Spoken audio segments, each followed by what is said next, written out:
पहले ही दिन चंद्र ग्रहण का शुरुआत हो चुकी है। जानते हैं किस तरीके का ग्रहण है और क्या इसका प्रभाव रहेगा सभी राशियों पर और पितृपक्ष पर। तो हमारे साथ मौजूद है गोपाल कृष्ण शास्त्री पंडित, तो उनसे जानते हैं ग्रह के बारे में। राधे राधे, हर हर महादेव। कल जो पड़ रहा है वो खग्रास चंद्र ग्रहण पड़ रहा है भाद्रपद मास के पूर्णमासी के दिन। और एक और चीज़ है कि जो अमावस्या जब पड़ेगी तो अमावस्या के दिन भी सूर्य ग्रहण पड़ेगा, जो कि भारत में दृश्य नहीं है। किंतु जब प्रथम दिन यानी पूर्णमासी और अमावस्या के दोनों दिन जब ग्रहण पड़ता है, बीच में पितृपक्ष का माह आया, वो और ज़्यादा पवित्र हो गया और माहों की अपेक्षा। तो आज बता रहे हैं आपको कि भारतीय स्टैंडर्ड समय के अनुसार कल जो ग्रहण पड़ने वाला है उसमें सूतक लग जाएंगे 12:57 से लगभग 9 घंटे पूर्व। और इसका जो ग्रहण काल का स्पर्श समय होगा वो होगा 9:57 से। उसका प्रारंभ 9:57 स्पर्श 9:57 से प्रारंभ होगा रात्रि 11:01 पर। उसका मध्य होगा 11:42 पर और रात्रि में मोक्ष 1:27 पर। तो इसमें कहा जाता है कि जब भी स्पर्श हो, प्रारंभ हो, तो प्रारंभ में स्नान करना चाहिए।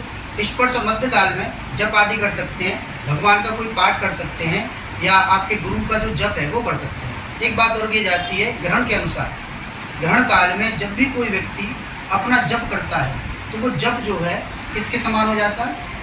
लाख गुना, 1000 गुना। और यही भी कहा जाता है शास्त्र के अनुसार कह रहे हैं कि शास्त्र भी ये कहता है कि यदि आप ग्रहण काल में अपने किसी मंत्र का जप करते हैं तो उसका पुरस्चरण करने का महत्व कम हो जाता है, वो पुरस्चरण के बराबर ही मान्य होता है। और ग्रहण काल में स्नान इत्यादि करें प्रारंभ में, उसके बाद जप इत्यादि करिए।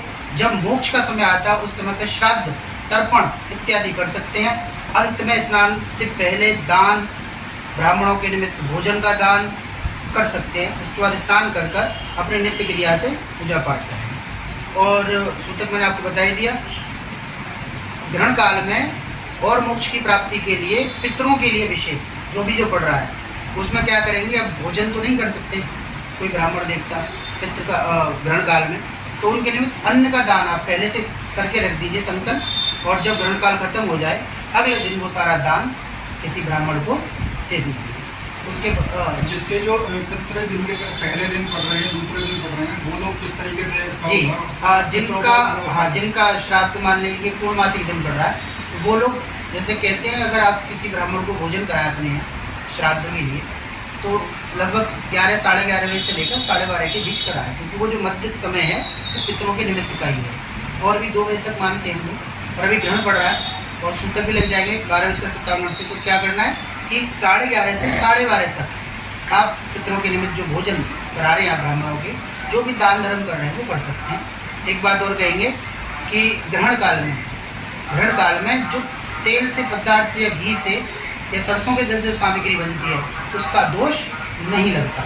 ठीक है, तो अगर वो सामग्री आपके घर में है या बोतल कांच की किसी पात्र में जल भी बंद है तो उसको भी दोष नहीं लगता। तो ऐसा आप कर सकते हैं। अगला दिन कोई दिक्कत नहीं, पड़वा का श्राद्ध होगा, उसमें कोई दोष नहीं लग रहा है, तो पड़वा का श्राद्ध अपनी समय से लगे।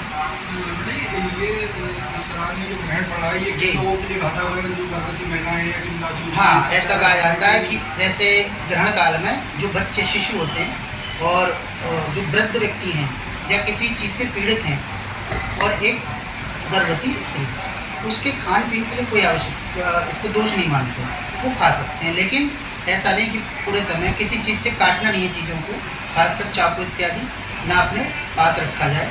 और गर्भवती महिला के लिए जैसे हमारे यहाँ लोक रीति में भी है और कहीं कहीं किसी आचार्यों के द्वारा भी सुनने में आता है, अच्छी है कि आप गेरू, तो लाल रंग का गेरू होता है, वो अपने पल्लू में बांध दीजिए और ग्रहण काल में हो सके तो अपने रूम में ही बंद रहे। उस काल की छाया उस गर्भ पर नहीं पड़नी चाहिए, अन्यथा ये प्रमाण में देखा भी गया प्रामाणिक रूप से कि जिनकी कुंडलियों में ऐसे दोष पाए गए हैं और उस काल पर जब हम उनसे बात करते हैं ज्योतिष के माध्यम से तो क्या कहती हैं कि हाँ हम उस समय निकले थे, इसकी छाया से बच्चे में कमी भी आती है शारीरिक रूप से।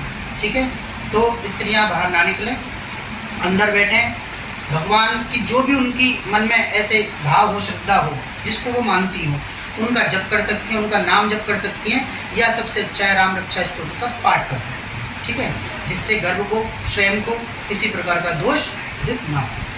ये किन राशियों पे सबसे ज़्यादा प्रभाव डालेगा? अब देखिए राशियों की अगर बात करते हैं तो ये थोड़ा सा विषय अलग हो जाता है। क्यों हो जाता है? क्योंकि गोचर के अनुसार अगर बात करी जाए तो सत्यता का प्रमाण है। हालांकि बहुत से लोग कहते हैं कि ये राशि के लिए अच्छा है बुरा है, तो मैं ऐसा नहीं मान सकता ज्योतिष के माध्यम से। तो मैं ये कहूँगा कि ठीक है, राशि का थोड़ा बहुत लोभ प्रलोभ सब पर पड़ता है, लेकिन वो ये नहीं कहेंगे कि ग्रहण पड़ा तो भाई वो पूरी साल या वो पड़ेगा। क्योंकि काफ़ी से ज़्यादा हद तक आपकी कुंडली में आपके ग्रह, आपकी महादशा वो काम कर रही होती है। इतना जरूर कहेंगे कि जिनकी कुंडलियों में सूर्य और चंद्र ग्रहण की कुंडलियाँ हैं, किसी प्रकार से चंद्रमा या सूर्य किसी ग्रह से दोष पीड़ित है, वो इस दिन बैठकर उस ग्रह का जप कर दे, किसी ब्राह्मण के द्वारा करा दे, दान का विशेष महत्व दान करे, तो वो उस दोष से मुक्त हो जाता है। जैसे चंद्र राहु मिलकर बनाते हैं, चंद्र केतु मिलकर ग्रहण दोष बनाते हैं, राहु के साथ सूर्य मिल जाए तो ग्रहण दोष बनता है, ठीक है, राहु के सूर्य के साथ केतु बन जाए तो कुछ न कुछ दोष मानते हैं। ऐसे व्यक्तियों को सफ़ेद चीज़ों का और सूर्य की संबंधित चीज़ों का दान अवश्य करना चाहिए। खुद कर सके तो बहुत अच्छा है, जप करिए, और अन्यथा किसी ब्राह्मण से कराइए, ठीक है। और बाकी राशियों का प्रभाव एक नॉर्मल है, डेली अखबार में भी आता है, तो मैं ज़रा उस पर थोड़ा कम विश्वास करता हूँ।